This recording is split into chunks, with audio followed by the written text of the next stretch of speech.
के साथ कुछ समस्याएं जुड़ी हुई है। सबसे पहला है कर्तृत्व।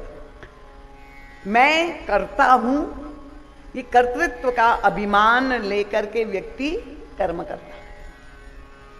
और दो समस्या जो जुड़ी है कि कर्म करने के बाद फल की आकांक्षा व्यक्ति के अंतःकरण में, क्योंकि उसी प्रेरणा से ही फल पाने की इच्छा से ही व्यक्ति कर्म करता है।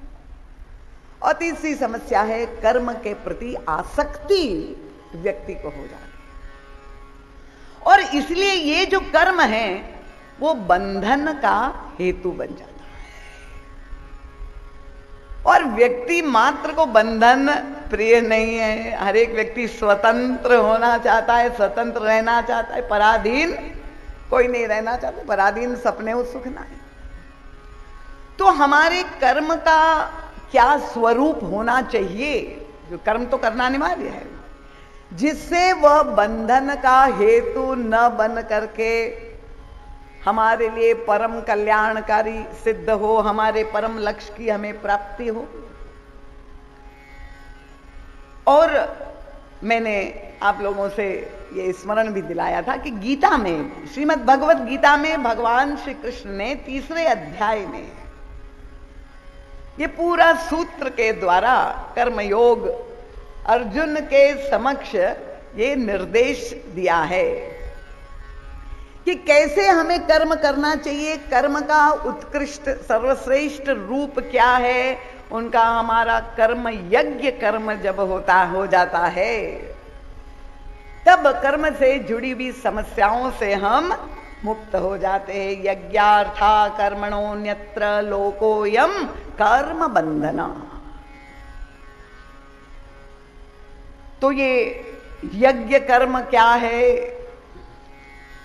देखिए, भगवत गीता का प्रचार हमारे परम सम्माननीय प्रधानमंत्री जी तो जो है पूरे विश्व में कर रहे हैं। यही सुना है कि जहां भी जाते हैं तो अपनी एक भगवत गीता की प्रति ले करके जाते हैं भेंट स्वरूप। और संयोग से आज हमारे प्रधानमंत्री का जन्मदिन भी है।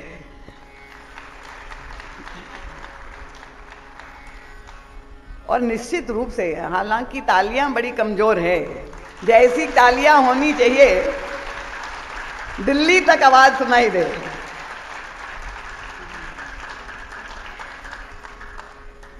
जिस तरह से वे स्वयं अपने जीवन को भी संचालित कर रहे हैं और पूरे राष्ट्र को भी चला रहे हैं, जो भगवान श्री कृष्ण ने गीता में निर्देश दिया है, उसी यज्ञ वृत्ति से, और तभी हम भारतवासी को वो उत्कर्ष प्राप्त हो, इसी संकल्प से। तो ये गत कल की कथा सुनने के बाद किसी एक नवयुवक ने मुझे ये प्रश्न पूछा था। मैंने कहा, क्योंकि बहुत से ऐसे श्रोता है, ये संस्कार चैनल के माध्यम से पहली बार इस परंपरा जो हमारे गुरुदेव की व्याख्यान शैली है, एक नवयुवक ने तो कहा, दीदी माँ आपकी कथा को खाली राम कथा कहना तो बिल्कुल गलत है, आपको तो जीवन दर्शन कहना चाहिए या राम कथा दर्शन लिखना चाहिए। तो उन्होंने मुझे पूछा कि ये हमारा जीवन का प्रत्येक कर्म यज्ञ कर्म कैसे हो जाए। तो मुझे बहुत अच्छा लगा कि अगर नवयुवक सुन रहे हैं और उनके मन में ये उत्कंठा है जानने की। और मैंने कथा में ये भी कहा था कि हमारे पूज्य गुरुदेव का ये मानना था, क्योंकि अब श्लोकों में, सूत्रों में भगवान श्री कृष्ण श्याम सुंदर ने अर्जुन को युद्ध क्षेत्र में उपदेश दिया, वहां तो व्याख्या का समय भी नहीं था। और उन सूत्रों में जो सिद्धांतों का निरूपण हुआ है, उसे समझाने वाला भी कोई टीकाकार चाहिए, तभी तो हम उसे समझेंगे। और यद्यपि श्रीमद् भगवत गीता के अनेक भाष्य लिखे हुए हैं, पर हमारे गुरुदेव का मानना था कि भगवत गीता की सबसे सशक्त टीका अगर कोई है वो है रामचरितमानस। और एक पत्रकार ने महाराज जी से ये प्रश्न भी पूछा था कि महाराज जी हम ये कैसे माने आप जो बात कह रहे हैं, क्योंकि भगवत गीता का उपदेश दिया गया द्वापर युग में, और श्री रामचरितमानस में गोस्वामी तुलसीदास जी ने जिन भगवान श्री राम, यद्यपि श्री राम और कृष्ण एक ही है, पर भगवान श्री राम की लीलाओं का वर्णन किया है वो एक युग पूर्व त्रेता युग की है। तो हम कैसे माने कि गीता की टीका मानस है। और तब हमारे परम पूज्य गुरुदेव बड़ी सूक्ष्म चिंतन था। उन्होंने कहा कि यही तो एक उपदेशक की विशेषता होनी चाहिए। श्री राम और श्री कृष्ण तत्वतः तो दोनों एक ही परब्रह्म परमात्मा हैं, जिन्होंने दो अलग भिन्न युगों में अवतार लेकर के भिन्न भिन्न लीलाएं की है। पर महाराज श्री कहते हैं कि कृष्णावतार में उन्होंने भगवत गीता के द्वारा जो उपदेश दिया है, वह उपदेश देने से पहले स्वयं रामावतार में उन्होंने चरितार्थ करके दिखा दिया है संसार के सामने, और उसके बाद उपदेश दिया है।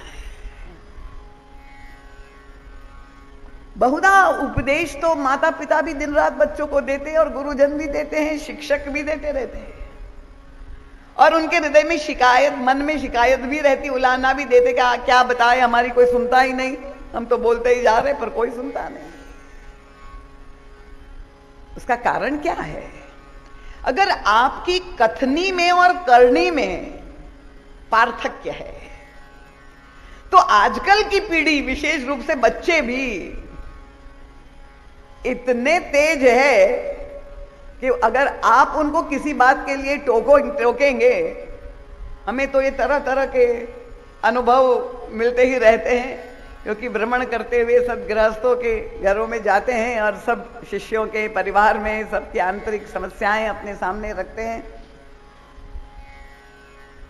तो मुझे याद है दिल्ली में एक घर में मैं गई, और माता पिता ने आकर के मुझे शिकायत की। दो कन्याएं थी, संपन्न परिवार। उनका दीदी माँ कृपा करके हमारे बच्चों को समझा दीजिए, पूरे समय टेलीविजन में लगे रहते हैं, पूरे समय कॉमिक, बस वही देखना है। आप उनको किसी तरह से समझाइए। मैं तो कह कह के थक गई,